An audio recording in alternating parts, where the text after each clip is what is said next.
pauta de hoje do plenário do Supremo Tribunal Federal está previsto o julgamento de uma ação direta de inconstitucionalidade proposta pelo Ministério Público. A ADI questiona uma resolução do Tribunal Superior Eleitoral sobre a investigação de fraude nas eleições deste ano.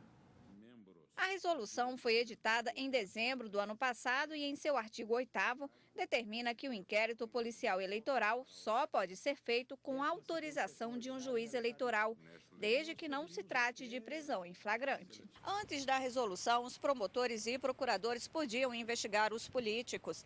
Essa ação, tramitando no Supremo Tribunal Federal, foi apresentada pela Procuradoria-Geral da República, alegando ofensa à Constituição Federal, ao Código Eleitoral e ao Código de Processo Penal.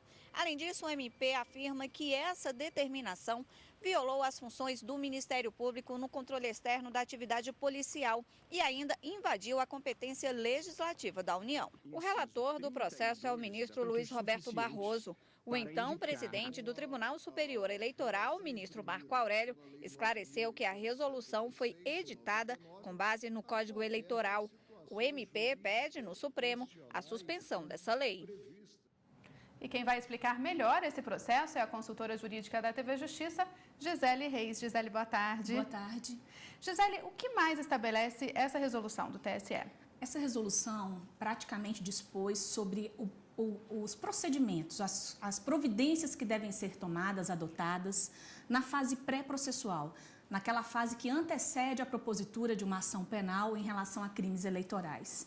Então, de acordo com essa resolução, não pode a polícia instaurar o inquérito policial de ofício. Também não pode o Ministério Público requisitar a instauração de um inquérito policial perante a autoridade policial. De tal forma que o inquérito policial para apurar infrações ligadas aos ilícitos eleitorais, elas só podem ser inicializadas se houver uma requisição do juiz eleitoral. Então, a autoridade policial, a polícia que investiga crimes eleitorais, só vai poder promover a abertura de inquérito policial se a justiça assim autorizar. Isso é o que dispõe a resolução. Então, ela traz lá alguns procedimentos, tanto no que diz respeito à atuação da Polícia Judiciária no campo da área das infrações eleitorais e também do Ministério Público Eleitoral.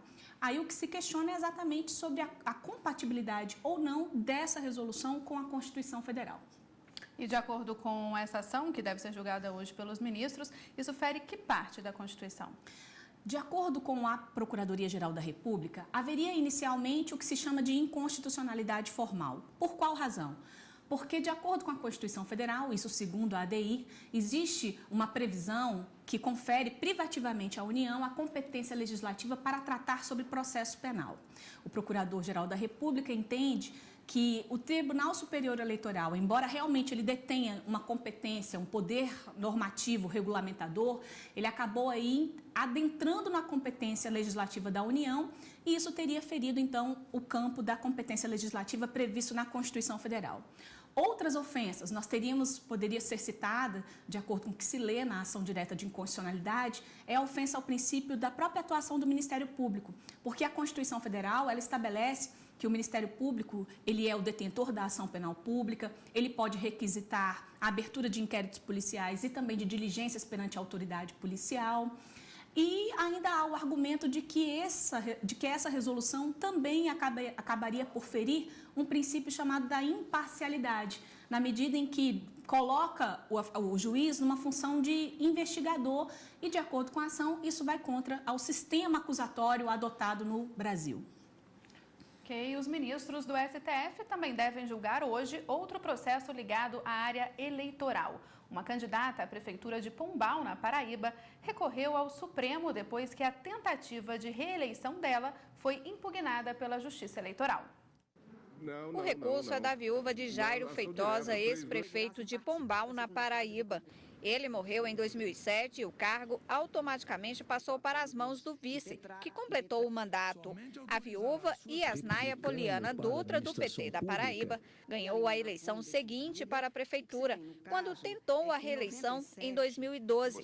Foi impugnada pela Justiça de Primeiro Grau e pelo Tribunal Regional Eleitoral do Estado, considerando que essa seria o terceiro mandato da mesma família, e isso violaria a súmula vinculante que leva leva em conta a ligação conjugal como requisito para inelegibilidade.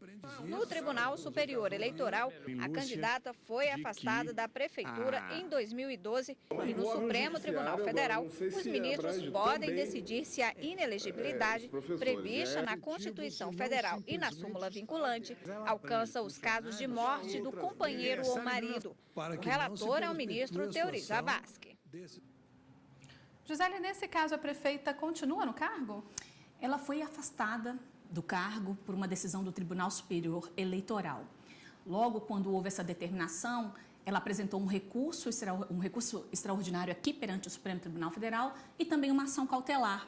Na ação cautelar, ela requereu que fosse até o julgamento definitivo do recurso que ela permanecesse no cargo. Houve uma decisão liminar que foi proferida pelo ministro Ricardo Lewandowski, que assegurou a prefeita permanecer no cargo. Houve um recurso dessa decisão, isso foi julgado pela segunda turma, e na segunda turma eles mantiveram a decisão do ministro relator da ação cautelar, de tal forma que ela ainda permanece no cargo.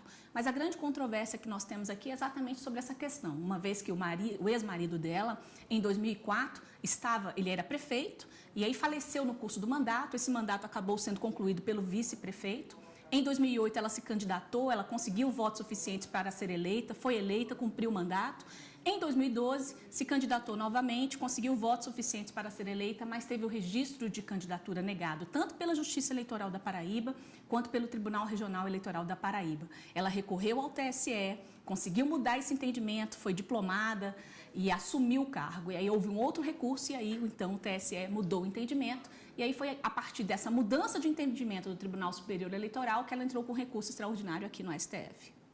E existe uma súmula do STF sobre esse assunto, né? Existe uma súmula, sim, é a súmula vinculante número 18. Ela diz o seguinte, que a dissolução da sociedade ou do vínculo conjugal no curso do mandato não afasta a inelegibilidade prevista na Constituição Federal. A grande controvérsia aqui, Letícia, é que a Constituição Federal, ela diz que o cônjuge, ou seja, o marido ou a esposa do presidente da República, do governador do estado, do Distrito Federal ou do prefeito, eles são inelegíveis para a mesma área da circunscrição em que aqueles titulares exercem o seu mandato eletivo. De tal forma que se essas pessoas não se desincompatibilizarem do cargo 6 meses antes da eleição, o cônjuge não pode concorrer às eleições seguintes. Então, a súmula do Supremo Tribunal Federal, quando ela foi editada, ela visou exatamente evitar a perpetuação da mesma pessoa, da mesmo grupo familiar no poder, permitindo, então, a alternância, alternância no próprio poder, na chefia do Poder Executivo e em relação e também primando pelo princípio da democracia, pelo princípio republicano.